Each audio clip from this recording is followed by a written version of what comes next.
The cripple, he hired a wagon, a secretary, and a driver, and he set out. They came to an inn, and the secretary suggested that they spend the night there, but he didn't want to. They implored him, but he was stubborn and continued on his way. Soon they were lost in a forest, and they were attacked by robbers. This band of robbers originated during a time of famine. A man had come to the city and announced that whoever wanted food should come to him, and as a result he attracted a large number of men. He worked with cunning, and he dismissed the men that he couldn't use. To one he said, "You can be a craftsman." To another he said, "You can work in a mill." Then he told them that they should become thieves. From here, people traveled to Leipzig, Breslov, and among other places. Merchants go by. We're going to rob them and amass money. It was these robbers who attacked the cripple and his men. The driver and secretary were able to flee, but the cripple remained in the wagon. When the robbers came to take the money chest, they asked him, "Why are you sitting here?" The cripple replied that he couldn't walk. The robbers took the chest and the horses, leaving the cripple on the wagon alone. The secretary and driver fled to a town. They decided that since they had taken out loans from the wealthy landowners, it would be foolish for them to return home, since they could be put in chains. It would be better to remain in the town to which they had fled. Here, they would also be able to work as a secretary and a driver. The crippled son had provisions he had brought from home, and as long as he had some dry bread in his wagon, he ate it. Then this was used up, and he didn't have anything else to eat. He thought it over, and he threw himself down from the wagon, where he would be able to eat grass. He spent the night alone in the field, and he was very frightened. He lost all his strength, until he couldn't even stand. He could only crawl, pushing himself along. He ate the grass around him. As long as he could reach out and eat the grass around him, he would remain in one place. Then, when the grass was gone, so that he couldn't reach anymore, he would push himself further and eat there. He continued eating grass for some time. Then one day, he came across a certain type of grass that he had never eaten before. The grass looked appealing. He had eaten grass for so long now that he was familiar with all the various types of grass, all the different types of species of vegetation, but he had never seen any grass like this. He made up his mind that he would pluck it out, root and all. Under the root, there was a diamond. So we're going to go now back to the beginning. If we have time, at the end of this class, we'll continue the story. But there are certain important points that I want to bring out, just to start off with. We have already explained that this cripple is the soul of King David. It's the soul of Mashiach. And the reason he's not able to walk, one reason is because he's a neshama, he's a soul. And therefore his only ability to come down into this world is with a driver, is with a secretary, is with a wagon, these being his body, his mind, the different faculties of his being that allow him to come into this physical world and to transport. But as a soul, he's incapable of doing so. And additionally, we learn that the soul of King David itself, the Mashiach, is that of a stillborn. It's not supposed to live in this world. It's not supposed to have any life of its own. And because of this, he is always vulnerable to negativity. He's always vulnerable to distress. He's crippled. He's sick. Just like it said about the Mashiach himself, that he is sick. And Chazal explain that the Mashiach took upon himself 1/3 of the world's suffering.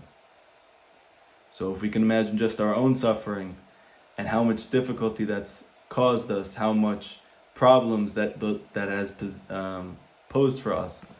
So imagine 1/3 of the entire world and its population, and all of those problems and all of that weight and all of that suffering being on one person. And in that sense, he's also crippled. He's crippled by the weight that he has to carry. And why is he carrying all of this weight? It says in Masechet Sanhedrin, Daf Kuf Dalet, Hashem said to King David, it will be good for you to take suffering upon yourself. Not unsimilar to when Hashem told the moon to shrink herself. And we're going to see as this story continues that the parallels between King David and the moon are not happenstance. But in fact, the root of King David's soul is the Levana, it's the moon. And the entire story of Hashem speaking to the moon and telling the moon to shrink herself, and all the different elements of the moon, and that she has no light of her own, in the fact that she rules at the nighttime during the exile, she provides light during that time, the fact that she is lit up by the light of the sun, that only at the end of history will the light of the moon be equal to the light of the sun, like Yeshaya says.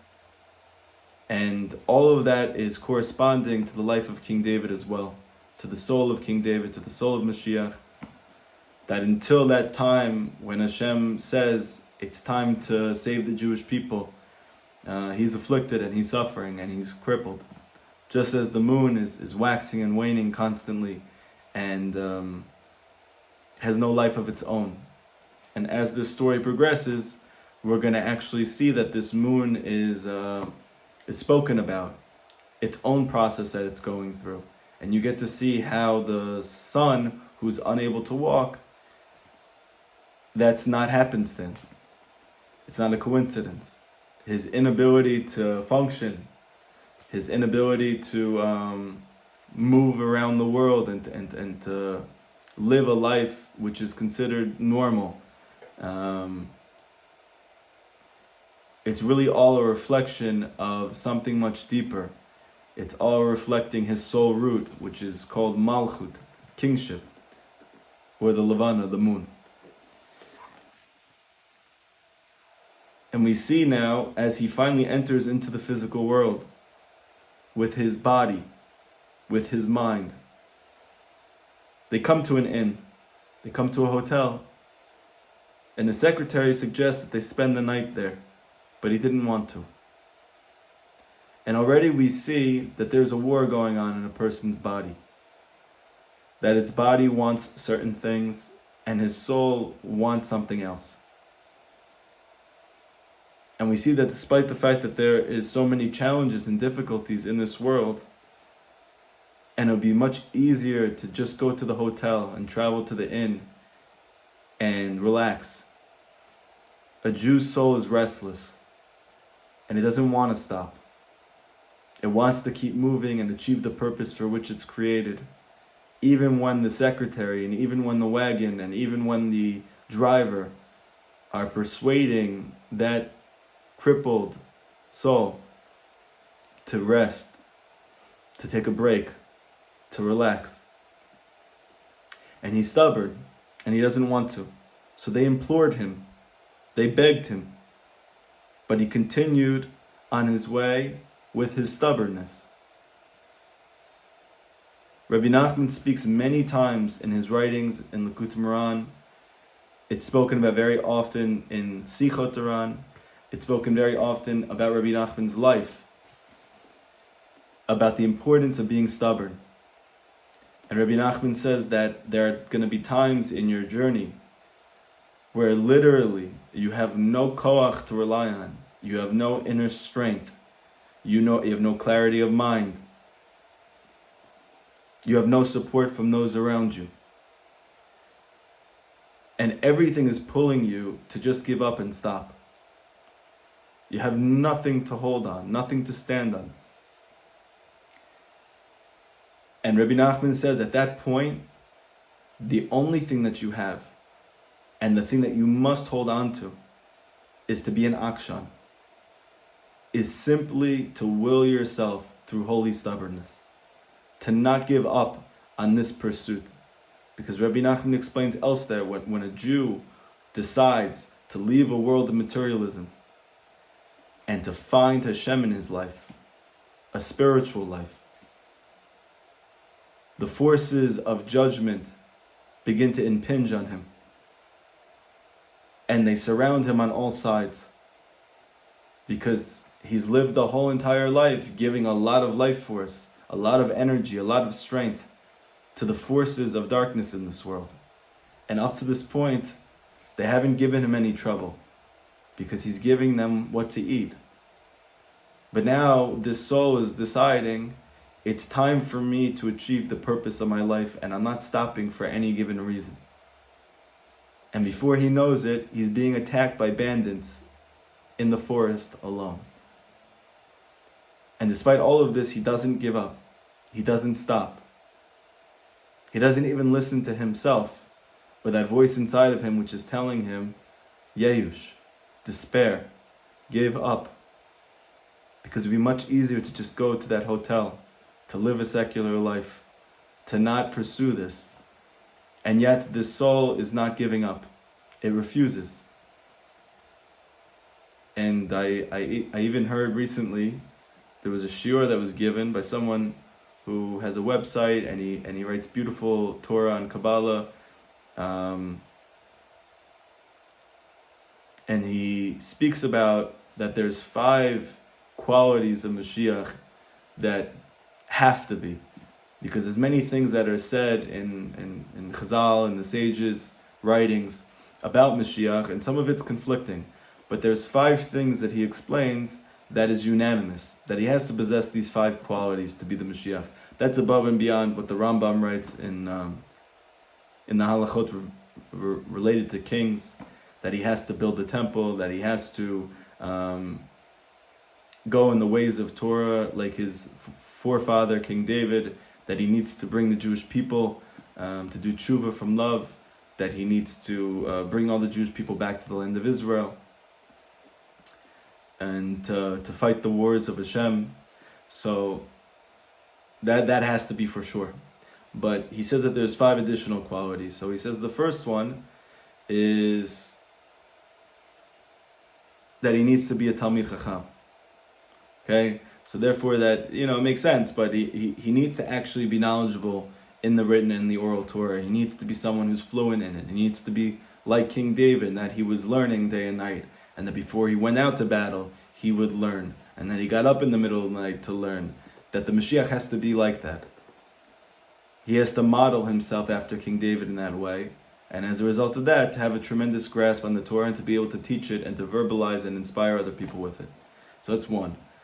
And number 2, he needs to be a warrior. He needs to literally fight the wars of Hashem. Now, if that means physical fighting in a physical war, whether that means it's an internal war, like the Hasidic masters speak about King David, and when he's talking in Tehillim and he's crying out to Hashem about all of his enemies and these wars that are fighting, that they're really primarily internal wars that he's going through. But he's a warrior. He's fighting. He's in battle. He's not at peace. He's constantly struggling and trying to overcome the enemies of Hashem and fighting for the Jewish people. So that's 2. Number 3, he needs to be a musician. And we know that he had a harp and a lyre then. This person was explaining that the harp and the lyre actually became the guitar and the piano of our days. So perhaps he's going to be fluent in the playing of the guitar and the piano. Or perhaps it's the root of music. Like Rabbi Nachman explains, that what is music? Music is the capacity for a person to strum through the darkness of his life and to pick out all of the good points, to find the good within the bad, to find the light within the darkness, and to make a song out of it. It's what the Rizal teaches is called birur, which is extraction. You're finding all of these lost sparks of godliness within the dark pockets of life. And when you have and found enough of these points, you have made a song. And in that sense, he's Yodea Nigun. He knows music because he knows how to make music out of the challenges of his life. He could find the light in the dark. In that sense, he's a musician. The 4th thing is that he needs to be married and have children, physical children. That unlike Moshe, that he was separated from his wife, the Mashiach will The Zohar says that the Mashiach needs to be like Abraham, and his wife needs to be like Sarah. That they're working in tandem, trying to help the Jewish people. And even like Adam and Chava. The Zohar says that if you see a couple like that, then the husband could be the Mashiach. So he needs to be married, needs to have kids. And then finally, that he needs to be Bal Tshuva. He needs to be someone who grew up secular and ultimately does tshuva. So we're seeing here that either this person came into this world and decided he wasn't going to live a life of physicality, he was going to pursue spirituality, or perhaps, since we're saying that this is the soul of Mashiach, that this hotel that he was brought to and suggested to spend time there, and he didn't want to, perhaps that's that moment in his life when he decides that he wants to leave behind his life of materialism, and he's awakened to his soul, to that part inside of him that has no mobility of its own. It's not able to move, it's not able to transport, but he feels that part of him inside of him, and he wants to pursue it. And he doesn't listen anymore to those voices inside of him or outside of him that are telling him not to. And he's stubbornly moving on his way in his life to try to find Hashem. And soon he's lost in a forest and attacked by robbers. And this is exactly what Rabbi Nachman says, that as soon as a person decides that they want to leave behind that life of pure physicality and materialism and superficiality and wants to pursue a spiritual life, they find that there are tremendous obstacles and barriers and difficulties and challenges. And like Hashem doesn't want them. He doesn't want their service. He doesn't want their avoda. He doesn't want their prayer. He's not interested in them. And Rabbi Nachman said that every tzaddik who ever lived had to go through this. And we heard it from their mouths themselves. And it was only by pure, sheer stubbornness that they were able to get to the point that they realized that all of this distancing was for the sake of being brought closer. I want to tell you a little Torah in the Moran which brings this out in a beautiful way, because ultimately the novelty of this part of the story is not just that the soul of Mashiach has decided that he is going to, with reckless abandon, pursue the purpose of his life, regardless of any type of maniot, obstacles, difficulties, challenges which we might be experiencing. But that Rabbi Nachman is going to bring out that it's through those difficulties that come about because of his desire to want to do tshuva, because of his desire to want to pursue his soul and Hashem. It's actually those difficulties themselves and his response to those difficulties that allows him to bring the Geula, that allows him to bring the Mashiach, and allows him to heal from his disability. There's a Torah in the Likutei Moharan.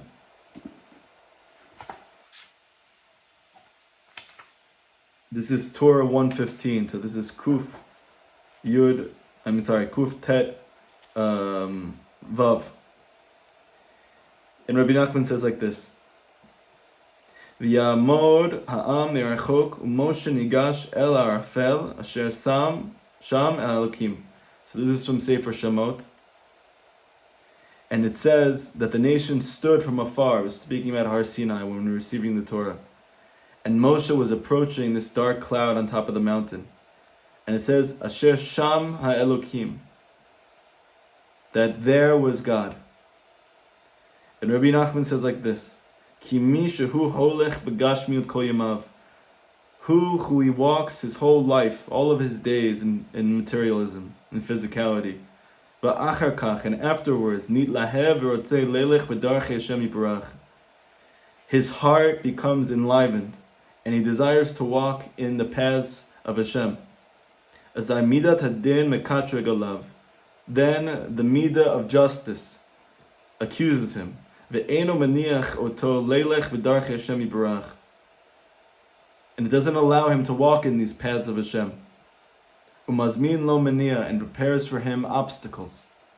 V'Hashem Yiparach chafetz chesed hu.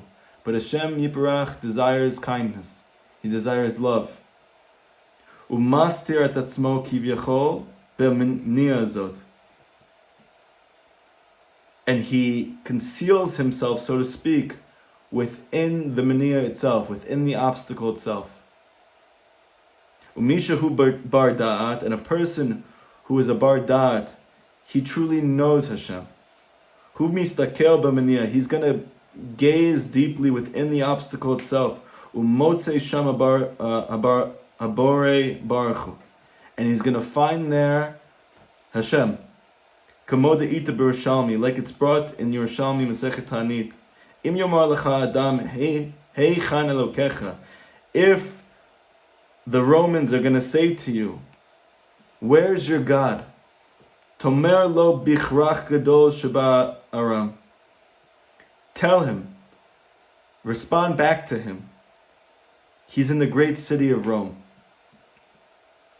Shedamar, like it says, Eli kore miseir. One calls to me, Hashem is saying in Sefer Yeshaya, Hashem is saying, one calls to me from Seir. Seir means Rome. Seir means the secular world. Umisha enu bar dat, a person who's not a bar dat, like when he sees this meniya, chozer techef lacharav, he sees the obstacle and he immediately retreats. So we see right away that this boy is a bar dat, because he sees these obstacles, he sees this meniya, and he continues moving forward. And like we're going to see later on in the story, he doesn't just move forward into the forest. Even when bandits pursue him, and his friends run away, and he has nothing, he's by himself completely, and he's living on dry bread. And he's not even able to stand on his own anymore, besides walk. He's now crawling on the ground, eating grass. He still doesn't give up. He just keeps moving forward. Because he knows Hashem is in that place.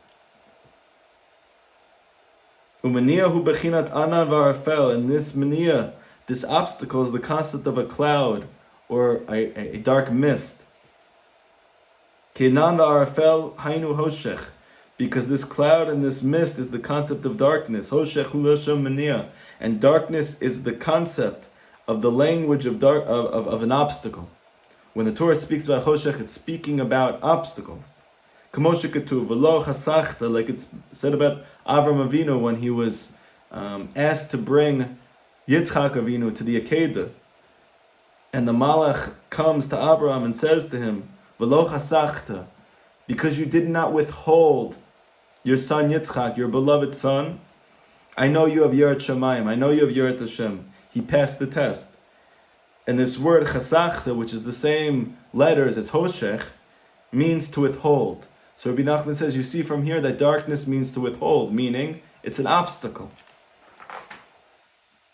And this is the secret of what it says, that the Jewish people, v'yamod ha'am merachok, they were standing from afar, ki shorein ha'arfel, because when they saw the darkness, meaning they saw the obstacle, omdi merachok, they distanced themselves. They stood from afar.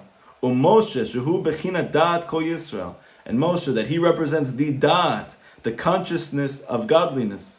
He represents the bar da'at, this person who possesses true wisdom of the divine, of the Jewish people. Nigash et arafel asher shama elokim. He approached the darkness, that there was God, meaning he approached the obstacle. He moved into it instead of distancing himself. Sheba be'atzbo nistar Hashem yiparach. That in the obstacle itself, Hashem was hidden there. Od shamanu bezem b'pia kadosh, and Rav Natan said we heard more from this from Rabbi Nachman's holy lips. Masha Hashem yiparach ba'atzmo mastir et atzmo b'toch meniya, that Hashem Himself hides Himself within the obstacle. Why? Because Hashem yiparach ohev mishpat, because Hashem loves justice. V'gam hu ohev Yisrael, He also loves the Jewish people. Ach ahavto shehu ohev et Yisrael, He gedola yoter me'ahava shehu ohev et mishpat. But like the Zohar says, that even though He loves justice, He loves the Jewish people more. Va'alken, and therefore, k'shema amidat adin mekatreg Therefore, when the Midat Din, it accuses on a person who is not fitting yet to draw close to Hashem, because he has been immersed in materialism his entire life, doesn't allow him to release himself to walk in the path of life. Likarev l'tzadik ha'emet, to draw close to the true tzaddik. Uderech ha'emet, to walk on the path of truth. V'Hashem yibarach ohev mishpat, and it's all because Hashem loves justice. Al ken hu yibarach muchrach kivyachol, so to speak, as a result, he's forced lahaskim, to agree lazmin lo mania lemano miderech hachayim. He's forced to agree to the force of accusation, which is saying that there should be obstacles for this person. He's maskim to them. Kafia rui lo lefi maserim, because of all of these negative actions that he's involved himself in throughout his lifetime, al piadana mishpat, and therefore they have this great accusational force of justice. So to speak, Hashem can't push aside this force of justice because he loves justice. However, since in truth Hashem loves Israel, and his love of Israel is greater than his love of justice. What does Hashem do? He's forced, so to speak, to be maskim, to agree to these obstacles that are being placed in front of this person who decides he wants to live a spiritual life. Because he loves justice. However, even though, nevertheless, the truth of truths, the deepest truth, is that Hashem wants you.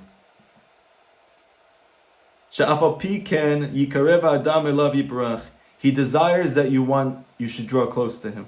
Yisrael, because he loves you. Because he loves Israel. And he loves it more than he loves justice.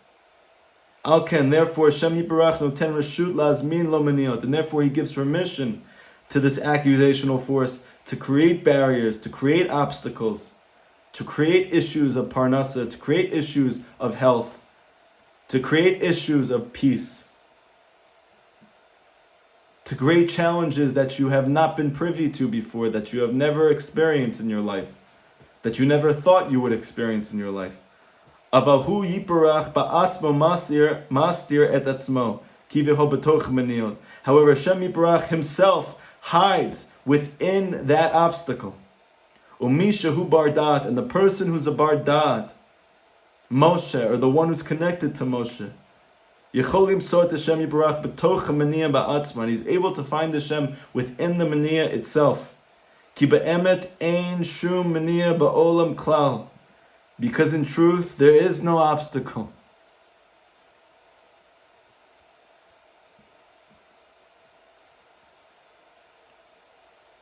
There is no obstacle in the world.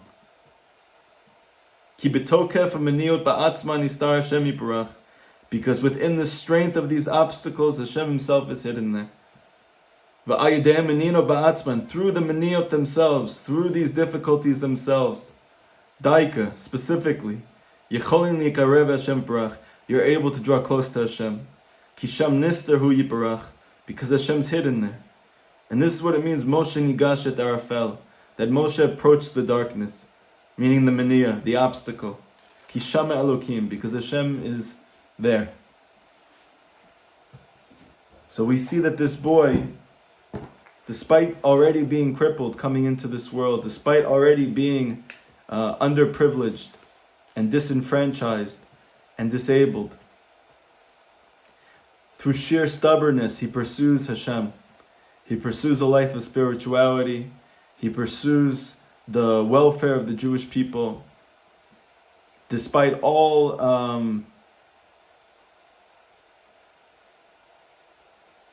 evidence to the contrary, all information to the opposite, all the hitnagdud from everyone around him. He pursues through sheer stubbornness. And when he sees that not only is he not able to walk anymore, he can't even stand anymore. And now he doesn't have any food to eat, and he doesn't have any drinks to drink.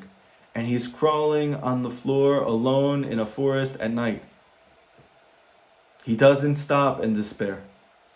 He gathers himself and he eats that next piece of grass. And he eats that next piece of grass.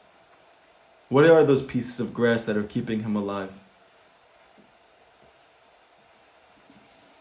So there's an amazing, amazing idea. This is brought in Rav Kivak's student in his Perush on this story. He actually starts off the story explaining this. The whole Chiddush of Rabbi Nachman is exactly what we just said. That as opposed to the tzaddikim of the past who said that we need to remove ourselves from the obstacle to be able to find Hashem. Rabbi Nachman says Hashem's in the obstacle itself. You don't need to go anywhere to find Him. He's right there with you. You need to enter into wherever you are deeper and not be satisfied with what it looks like. And this boy knows that. Like Rabbi Nachman said about himself, me, I don't know what the future holds for me, but I know one thing for sure. One of my children is going to be the Mashiach. And like we said about children, they can either be your physical children or they can be your students. Many things that he says hint to the fact that he's going to be a Talmud of his, because he says he's going to explain his teachings. And that Breslovers are not going to be surprised when the Mashiach comes, despite the fact that everybody else is going to be surprised at who this figure is. All of this lends itself to the idea that the Mashiach himself will be a Breslover. He'll be a student of Rabbi Nachman. What is his chiddush that he found? What is this chiddush that he wants to bring in the world? Just what the sages said 2,000 years ago.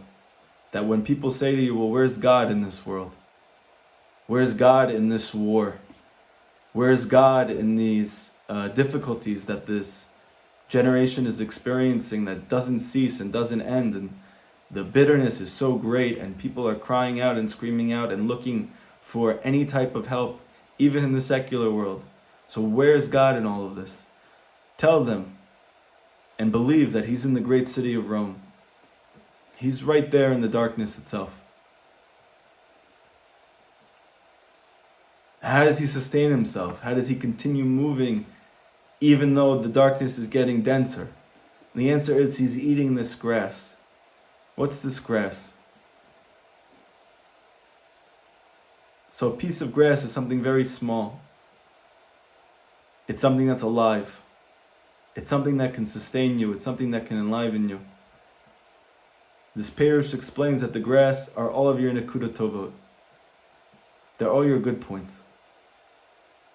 The Rabbi Nachman says that when you have no life force, when you have no inspiration, when you're crawling on the floor because you don't have the power to fight, when you lost that inspiration when you started to do tshuva, and you lost that taste of when you learned Torah, and you lost that fervor when you prayed, and now you're not even like standing anymore, you're just crawling.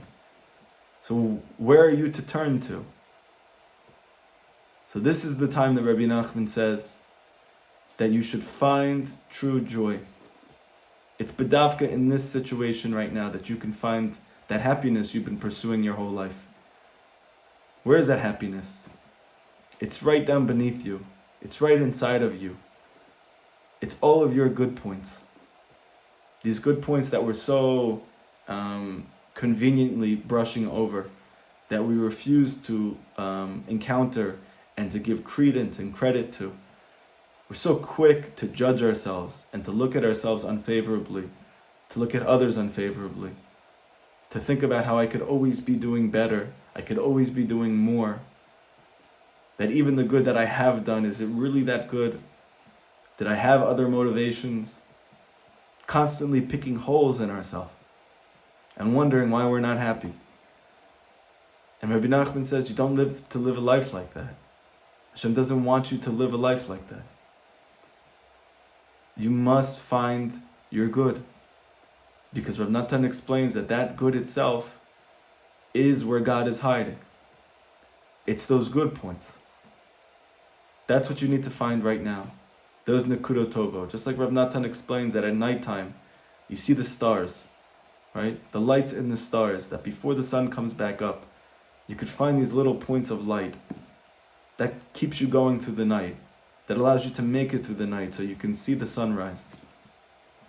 It's those good points within you, those Nekudot Tovo.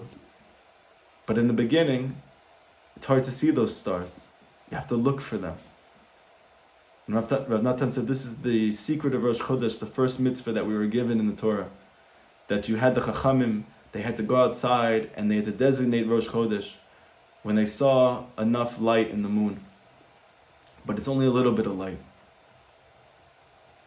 It's the wise people that they're looking for the good. It's not a wise thing to look for the bad. It doesn't take a lot to look for darkness. It's everywhere. It doesn't take a lot to speak about the problems of the world. It doesn't take wisdom to do that. But it takes wisdom to find solutions. It takes wisdom to find light. And comes the wise one, the wise man, our sage, our Rebbe, to tell us, look for the good inside of you. This good that you have brushed over, this good that you refuse to look at, this good that maybe other people never supported, never said about you. It's time for you to stop relying on everybody else to believe in yourself. You must find that good now yourself. You must find that belief within yourself now and recognize that good and speak it out loud. And every day, this itself could give you life. Just these points. And each day you have to find new points. Just like this boy, every day he's eating the grass around him, meaning he's eating all of the good points that he could find right now. And then when he's finished all those good points and he's not receiving life from them anymore, he needs to search further for more good points. And he does this again and again, unless the person think, well, where is this headed? Where is this going? What's the benefit of all of this? So we see that at the end of the day, Sof Kol Sof, this boy ends up finding one Nekuda Tova, changes his whole life. He finds one piece of grass that's connected to this diamond, and on one side of this diamond, he's able to get clarity about why he's been through everything in his life and where he's going from all of this. And on the other side of the diamond, he's able to find healing. But that diamond's underneath roots, and those roots are underneath this piece of grass. And he's only able to get to that piece of grass because he's ate all the grass before that. I've told this story before, but there was something that my rabbi, Rav Walken Shlita, his neshama should have an aliyah, which he said, a very powerful story. But there was this Rosh Yeshiva, and every day, in the beginning of the day, he started out the yeshiva just like every Rosh Yeshiva, praying with them for Shachrit, teaching them for hours, taking care of all the boys of the yeshiva. And then in the afternoon, he would just slip out of the back and nobody would know where he was. And in the beginning, people didn't really, put too much stock into where is he going and what's he doing. They just assume, okay, he has something to do, he has somewhere to be. But one of these boys is curious. Where does this Rosh Yeshiva go every day in the afternoon? What is he doing with his afternoons? How come we don't know where he is? How come nobody knows where he is? It's very unusual. And he follows him home. And he sees that in the afternoon he does the same thing every day. He goes back to his house. He starts his lawnmower, and he cuts the grass of his home in front of his house. And he sees him doing this every day.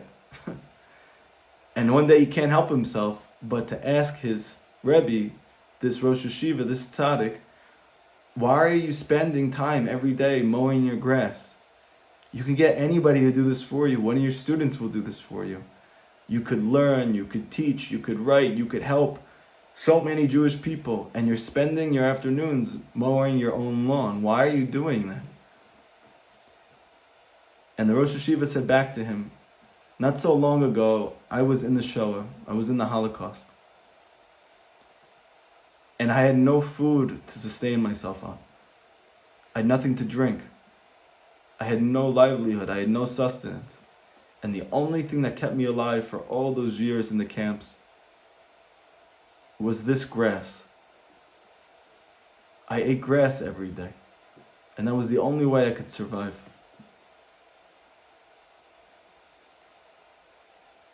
And out of my hakarat tov, out of my appreciation for the grass that Hashem made in this world, that sustained me for all those years that I was in Auschwitz and Bergen-Belsen, that I was in this horror of the Shoah. This is my appreciation. I personally am going to mow this grass every day and take care of it and make sure it looks good. So we see that this concept of a person literally sustaining himself on grass is not a fantasy. It happened only 50 years ago to our grandparents. Comes Rabbi Nachman to say, well, what's our version of that grass that we could sustain ourselves on? Those are all your good points. And Rabbi Nachman says this is no small thing. This Torah you need to live with every day. Every single day you need to look at this, you need to study this, you need to act on it, you need to find those good points and then find more and then find more. Because you know what's going to happen? One day you're going to find one good point that you never imagined was inside of you. And somehow that good point is going to lead to your healing and to the redemption of the world. And this is what's going to happen for the Mashiach. This unlikely Geula. And how did he find this grass? How did he find this grass? How did he start looking for those good points? What was the preconditions for all of that? What was the inspiration to live in this way? To spend his days focusing on this thing? It came about all because he's disabled. It came about because everything was taken from him. It came about because everything in his life is declining more and more. And he's feeling more and more hopeless, to the extent that now he's just crawling on the ground. And if he wasn't crawling on the ground and he didn't eat that grass, he would never find his healing. And he would never find the source of the redemption for the Jewish people. And here we see the proof of Rabbi Nachman's teaching, that Hashem loves justice, but he loves Israel more. And that he shows that by hiding himself in the Maniya itself. He says to the Satan, he says to the Yetzer Hara, you don't want the good to be shown in the world. You don't want my children to come close to me. Go for it. I give you reshut to do whatever it is that you want. But you should also know that I'm never going to leave my children behind. And I'm going to hide in the difficulties themselves. And for the one who is wise, and for my children that are connected to real tzaddikim, they're going to find me in the difficulty itself. And it's going to cause their healing. And that's what happens to this boy. And a person might think to themselves, but I'm losing so much along the way. How am I going to make it to that point? I've lost so much since I started doing tshuva. Like, things have really been lost for me. Struggles that I never imagined have been spawned on me, and it's too much that I'm losing. Rabbi Nachman has a story in Chaya Moharan about a man who is a wealthy businessman. He opened up his own business, and he was doing wonderful, supporting his family. They had a plethora of money and wealth, and all of their needs were met. And all of a sudden, these people came and they stole all of his merchandise and left him with only very little. And this man just started over again. He took that very little bit that he had and he started a new business. And it took him time, but he eventually built it up to the point that it was just as successful as the last one. He started again, and he was able to support his family. And these burglars came again, and this time they took everything he had. He had nothing left, except for little bits of food and little trinkets. And he started a new business with those trinkets, and he started to travel and to sell those trinkets. And he able to make a living for himself, for his family. And all of a sudden, a burglar comes to him on the road when he's traveling. This burglar comes on a horse, and he confronts him, and the man just starts crying. And he says, please, don't take my stuff. I can't take it anymore. Don't take any more from me. And the man doesn't listen. He takes everything that man has, and he goes back to his horse. And when the man looks up, this man who had everything taken from him, he sees this burglar going back to his horse. He sees that this burglar falls from his horse. And right after that, the horse starts beating his head with his hoof. And the burglar is killed by the horse. And this man walks over to the burglar, and he sees that in his 2 big bags that he has everything that had been taken from this man for these years. All of those things that were taken from him. He found all of it. He recovered all of it. And so too Rabbi Nachman says that when a person lives a spiritual life and he feels that things are being taken from him, he feels that he's losing out in some ways by living a spiritual life and having to go through these difficulties and hardships. Rabbi Nachman says he must know that he has not lost anything, and that every single good thing that he has procured in his life, every good thing that he has produced, every good desire, every good will, every good thought, every good emotion, every good action, every kindness that he's done, every piece of Torah that he's learned, every mitzvot that he's done, he hasn't lost any of it. He's going to find all of it. And he's going to find Hashem. I've told you guys this before, but it's worth mentioning. When I was going through my severe mental health issues, and I went for so many years without getting help that I needed, and without finding any solace, any type of treatment that would help me, I went to a last resort and I tried electric convulsive therapy, shock therapy. And the positive about this, if you could say that, it has an 80% success rate. People who have treatment-resistant depression, they call it. 80%, which is much higher than any psychiatric drug, and it's much higher than any form of therapy. 80% is very, very high. It's 4 out of 5 people. But on the downside, you can, and you usually do, lose years of memory. Over time, with Hashem's help, you're able to get a lot of those memories back, but sometimes you just don't. And obviously it's a very scary thing, and I lost memory. I remember after it happened, there were people I didn't remember, there were experiences I didn't remember, things that happened with the birth of my kids and the beginning of their lives that I didn't remember, and it was so painful. And I wasn't part of the 80%. I was that 1 person out of 5 that didn't get helped.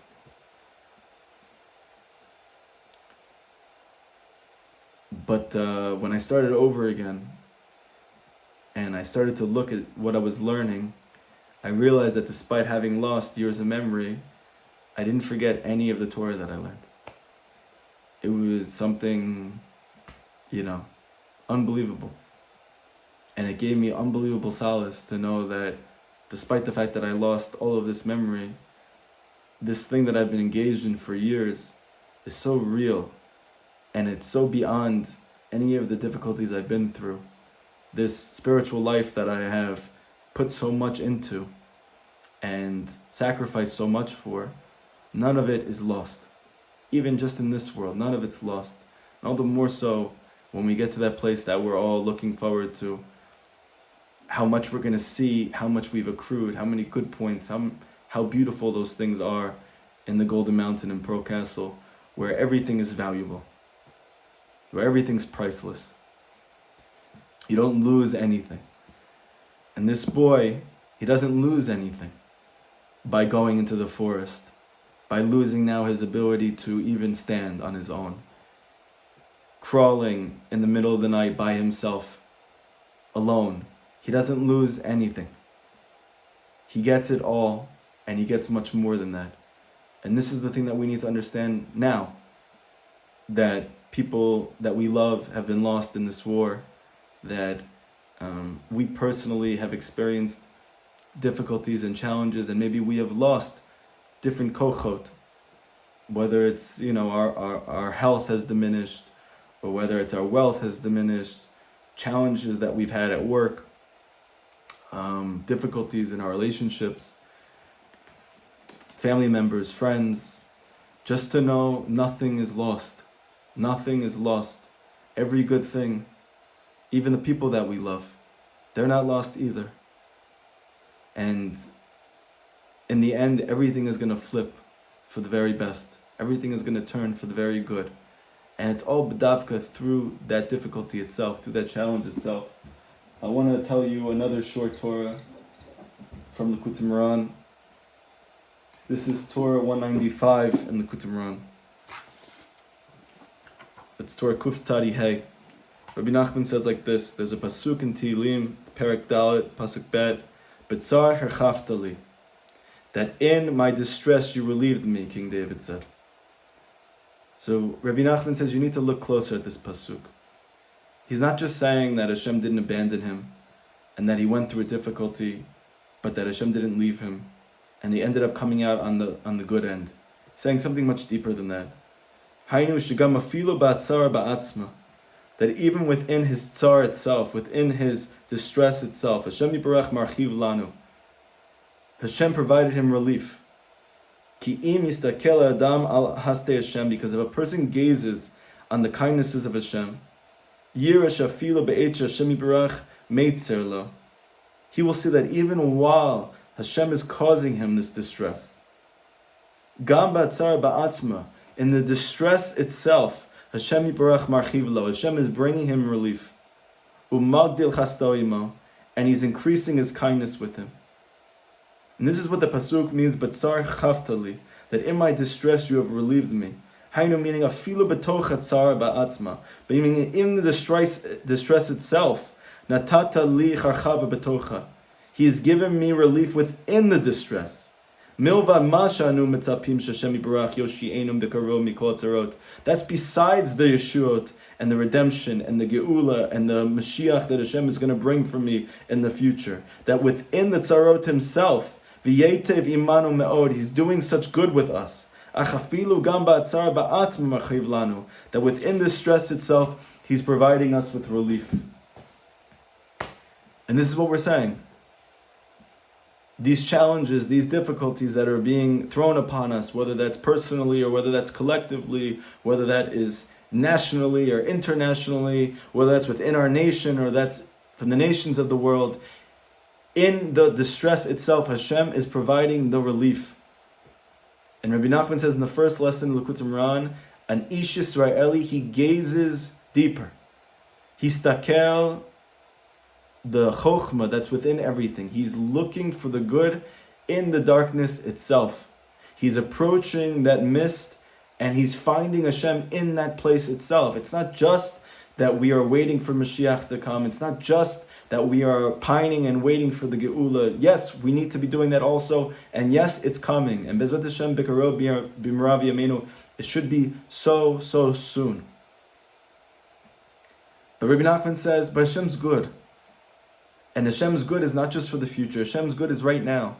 You just got to look. You got to look. My wife, she went yesterday to her sister's house. Her older sister, her husband, was called up to the reserves. He's been gone now for 3 weeks.